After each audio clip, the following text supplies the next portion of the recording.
မျောလင့်ခြင်းထမင်းသို့များညနေခင်းတွေဟာဒီကဘာမြေပေါ်ကမြို့ရွာတွေအပေါ်ဘလို့များကြာရောက်ခဲ့သလဲဟောဒီလိုများတနေ့ရာမှာတော့ကြာရောက်ခဲ့မယ်ထင်တာပဲငရှင်းသွေးရောင်ကောင်းကင်လမ်းမှာ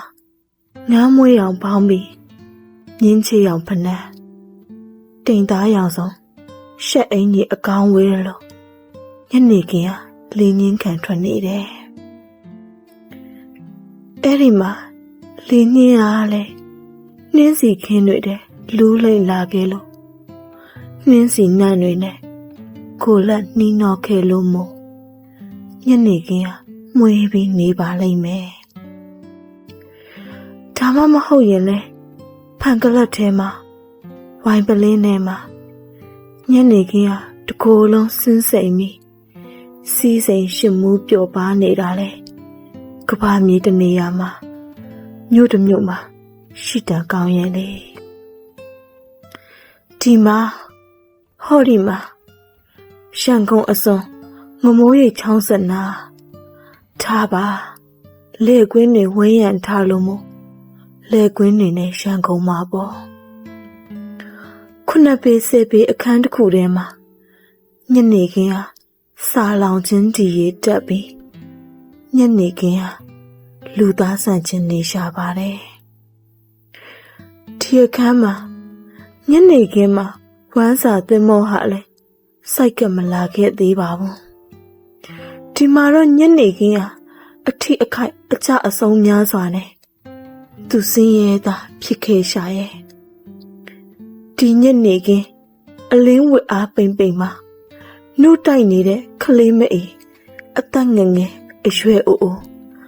လူသားအဆောင်အဝါမှိမ့်မိန်တလွာပြီးတလွာပေါ့ဒီမိမသားရဲ့မျက်နှာမှာမျောလင့်ခြင်းအရေးပြားတွေကြွာကြဒီလိုမျိုးမျောလင့်ခြင်းကို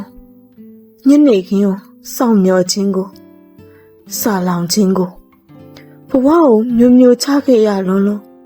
စောင့်မျှော်ခြင်းနိုင်များသာခရီးထွက်သွားမယ်ဆိုရင်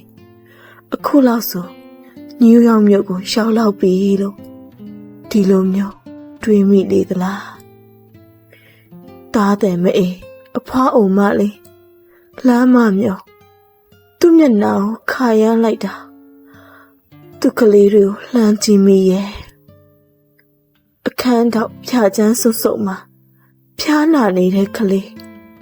ဆောင်းချောင်းလို့တကယ်တော့ကလေးရောဆောင်းမှာဖျားနာနေခဲ့ပါပြီထမင်းစာလုံးနဲ့ကလေးတအေးနဲ့ဒီတက်လို့ဒီမှာသူ့လက်လာတိုးတဲ့သွေးရသူ့ကလေးတွေသူ့ရင်ခွင်မှာသူ့မျက်စိအောက်မှာပဲမဲ့သူ့ကလေးတွေနဲ့သူ့နဲ့ကန်းဝေးနေတာမြင်ရသူ့တပ်ပြင်းမိသမောမိကိုတူနဲ့ထွက်ခွာသွားတော့ရဲ့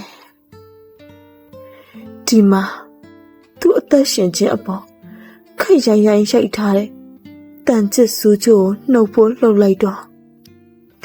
အိမ်ကထွက်သွားတဲ့အိမ်သားအတိုက်ကထွက်သွားတဲ့ငှက်ပေါ်လေးတဲ့ငှက်ခတ်သမားနဲ့တွေ့လို့များအသက်ပါသွားလေသလားမျက်လုံးတစ်ဖက်ထင်းနဲ့ပဲအိမ်ပြန်လာလေမလားလက်ကျိုးပြီးပြန်လာမလားခြေတစ်ဖက်ထင်းနဲ့ပဲအိမ်ပြန်လာမလားသူ့နှလုံးသားအဲ့ဒီလိုသွားပုတ်တမ်းမိရှာတယ်နောက်ဆုံးအကောင်းဆုံးခလေးမအေးသူစင်းရဲသားရဲ့မယားဒီလိုတွေးရှာတယ်ဥဟောင်းလောင်နေပေါ့ဒီထက်ကောင်းတဲ့ညစာမျိုးမရှိတော့ပါဘူးတဲ့စားရရိတ်ခတွေမပါလာရင်လည်းမိမွေးတိုင်းဖမွေးတိုင်းကောင်းမွန်ချောမောစွာအိမ်ပြန်ရောက်လာရင်ပဲတော်ပါပြီတဲ့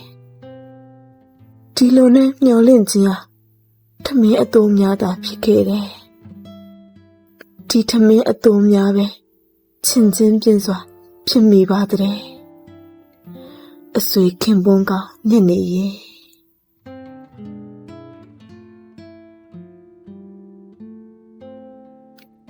မောင်ချောနွယ်